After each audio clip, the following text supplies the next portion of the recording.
In this video, I'm going to talk about the key concepts of scaling web application servers on demand, uninterrupted.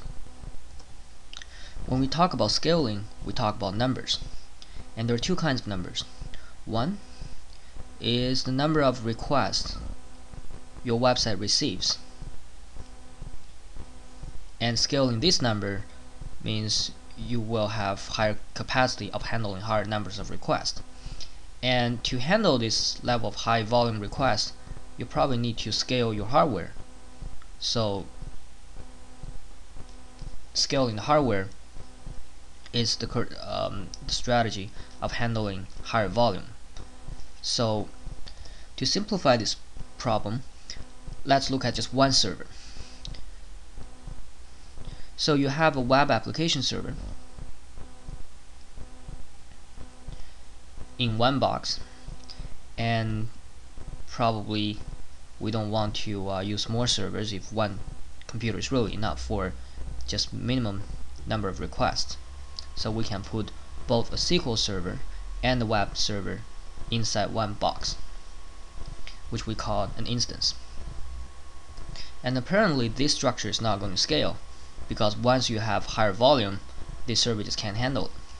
So the first concept is to build a load balancer. The job of a load balancer is very simple. It pre-allocates a pool of servers, which we call a cluster of web application servers, and it simply redirects the application requests to a list of servers. We can have a lot of servers. And notice that web application servers are not keeping track of the state, and eventually you want to have persistent storage. So all the satellite servers or the worker servers need to go back to the SQL server if they ever need to write or read some data. And once they're done, they send out the response back to the load balancer. And the load balancer will simply spit out the response. And to the end users, this process is completely transparent. One thing to notice here is when you don't have a lot of requests, it doesn't really make much sense to load balance all the requests to different servers. And the load balancer normally is smart enough to send most of the requests to the first or the primary application server until this one gets really busy, and then you start sending out requests to other servers. But the other two application servers in this example are up anyways. So in a virtualized environment like Amazon's EC2 Elastic Computing Cloud, this one is actually an instance, which means if you don't load balance request to this server is still on, and you are being charged for turning this server on, even though it's not really helping you to handle the large traffic, because at this point you don't have a large traffic. So the solution comes in two folds. One of them is the load balancer should be able to dynamically add a server or enable an existing server to the cluster. So to begin with, the load balancer only has application 1, and it has pre-configured connections with application 2 and application 3. To make the example simpler, let's just assume application 2 and 3, they are the servers themselves are up to begin with. It's just that the load balancer is not using them.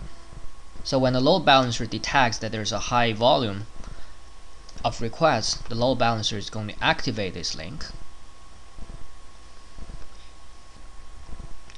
And when the request volume gets lower, the load balancer will also know to decommission this server. Now the things gets a little bit more complicated when application server is not up to begin with.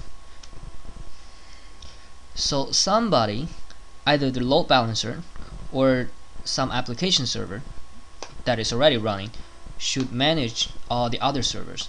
So this guy should somehow turn on this server, right? So at first it's not on, and then I have to turn it on, and I cannot turn on the load balancer right away because this guy may not be ready. So what the management node has to do is actually detect that this guy is completely up, and then I'm going to start relaying things. Notice up till now we never had a chance, or we never had a need to actually shut down any existing servers, and adding additional server is not going to disrupt the request handling. But what about removing a server? So let's assume application 3 is already added to this cluster, and when a request is deflected from the load balancer, some of them will go to application 3, and application server 3, if it needs to query any data, it will make a round trip to the SQL server and then come back, and then it will send a response through the load balancer. So how do we ensure that the request flow is not interrupted if we remove application server 3 from the cluster? So let's do another trace. A request comes at load balancer, and the load balancer decides to send the request to application 3. And at this point, application 3 is still in the cluster. And as we're doing this round trip, the load balancer decides not to forward any more requests to application server 3. One feature or property about Apache's load balancer is when an application server is considered disabled from the load balancer, it still forwards its response back to the request or the client.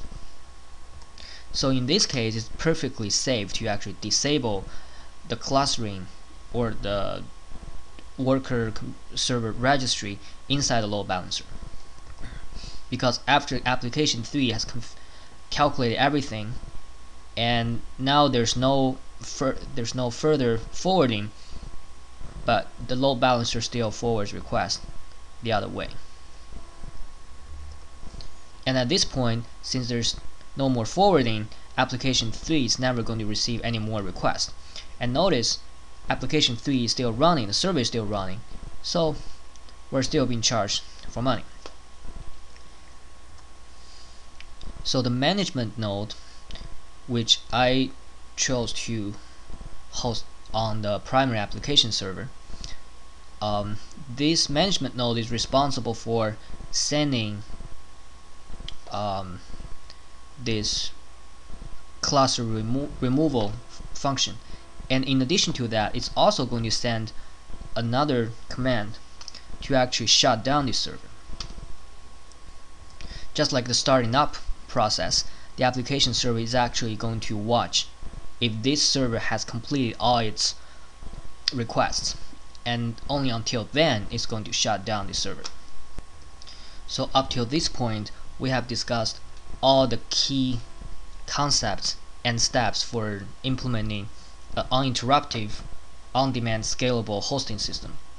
And in other videos, I'm going to actually demonstrate the prototypes in each step, such as how do you actually put a load balancer to reasonably fairly forward all the requests, so not one application server gets overwhelmed, and how do you actually turn on or off or enable or disable an application server in the eye of load balancers, and how do you actually turn off or on the server itself, and also how to detect that the load on one server is too high and it's about time to actually provision or decommission additional servers. And another very important part is how do you detect that this server is ready when you started it, and how to detect the server that you remove from the the cluster has completed all its requests. So stay tuned for further videos.